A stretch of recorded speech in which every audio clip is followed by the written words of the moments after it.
Why would you not deserve to be here? To be honest, I'm going to go from Brené Brown. She said one of the biggest fears, one of the biggest emotions that you can be fearful of is joy. Because this is how I work personally. When something great happens in my life, I expect something bad to happen.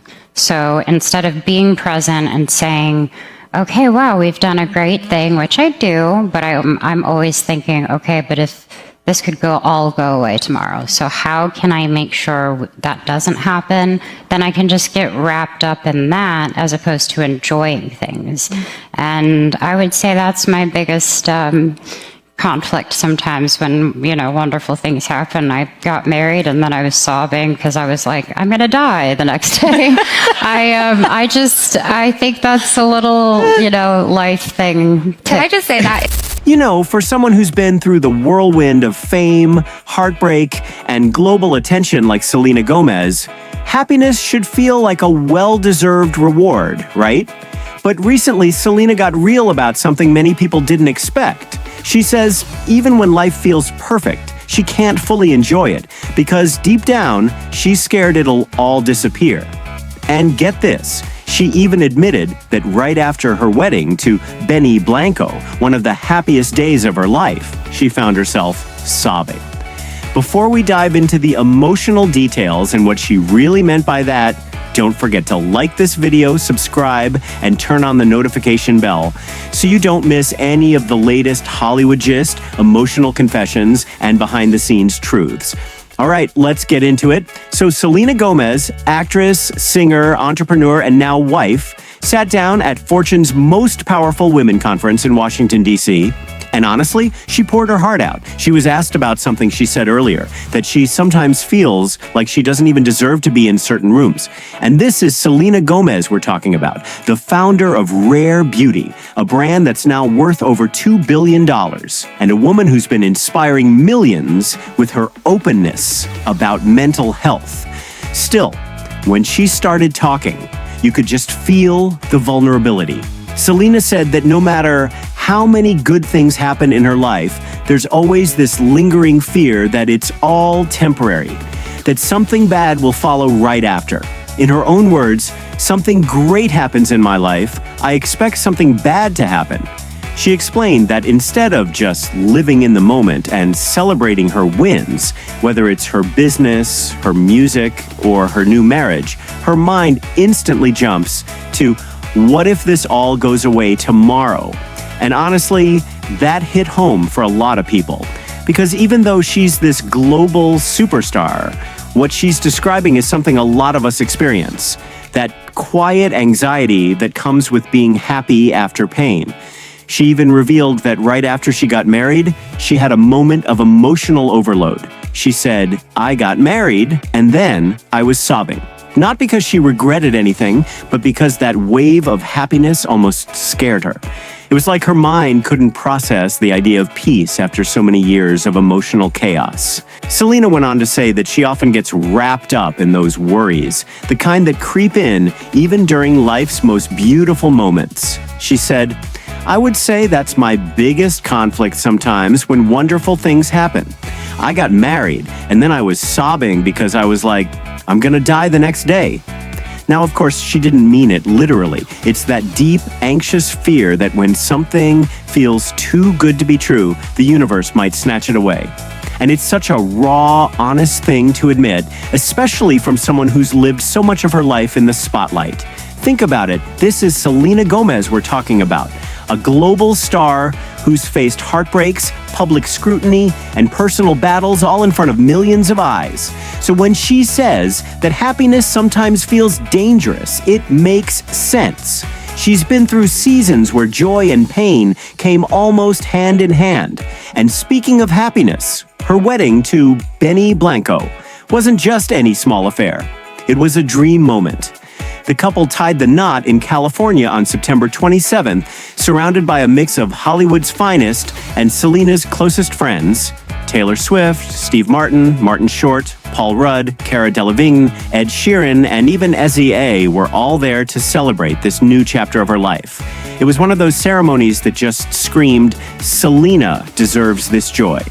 But even then, while the world was celebrating her fairy tale ending, Selena was quietly fighting her own mind, trying to convince herself that it was okay to feel happy, that it was okay to finally breathe without expecting something bad to follow.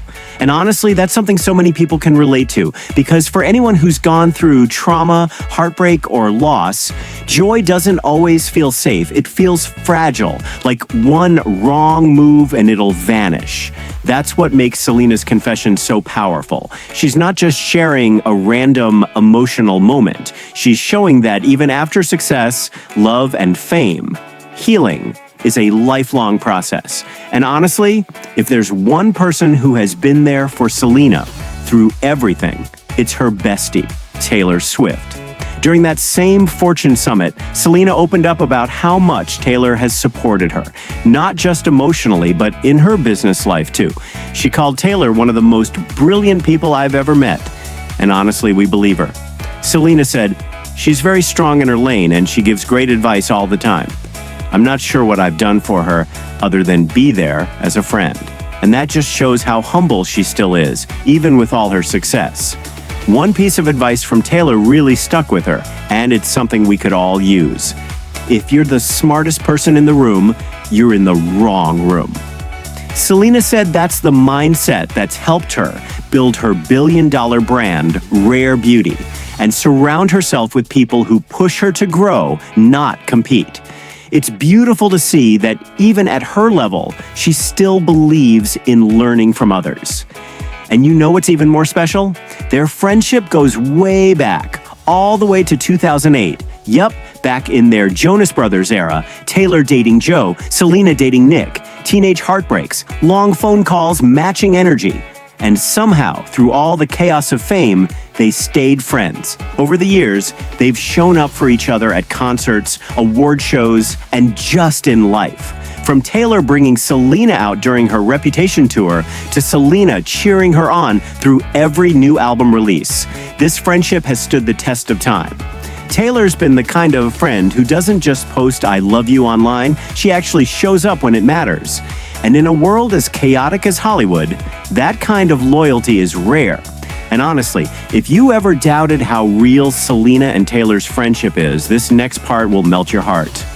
Selena once said on Jake Shane's Therapist's podcast that she and Taylor loved to joke about how the best thing we got out of those relationships was each other. They were both going through those messy Jonas Brother breakups back in the day, and that's how they bonded. Like, out of all the chaos, heartbreak, and teenage headlines, a real sisterhood was born. And 16 years later, they're still each other's ride or die. Fast forward to now, and Taylor was front row and center at Selena's wedding to Benny Blanco. She didn't just show up, she gave a heartfelt speech that had everyone misty-eyed.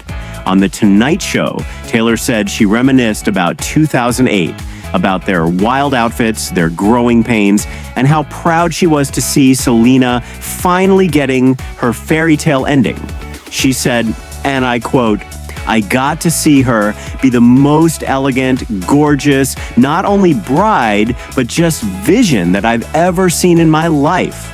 I've never seen anything so beautiful as her on her wedding day. Like, wow. That's not just a best friend, that's family. It's kind of poetic, right? Two girls who once bonded over heartbreak, now celebrating love, growth, and everything they've survived. Selena's story, from her on and off chaos with Justin, to her public healing, to finally finding peace with Benny, feels like a full circle moment. And through it all, she's still that same soft-hearted girl who feels everything deeply, even the joy she sometimes struggles to hold on to. But maybe that's what makes her so loved. She's human, she's vulnerable, she's real. So honestly, guys, Selena's journey is something else. From heartbreaks and healing to finally walking down the aisle surrounded by love. She's proof that even the softest hearts can find their happy ending. And the fact that Taylor Swift has been there through it all, that's the kind of friendship we all dream of. Solid, loyal, and lasting through every season. But let's be real, it also shows us something deeper. Even when life gives you everything you've ever wanted, it's okay to still feel scared. It's okay to feel things deeply like Selena does. That's what makes her so relatable. She's not hiding behind the fame or the filters. She's just real. Now, I want to hear from you. Do you think Selena will ever truly let herself relax and enjoy the happiness she's built? Or do you think that lingering fear of loss will always be part of who she is? Drop your thoughts in the comments because you know we always read them.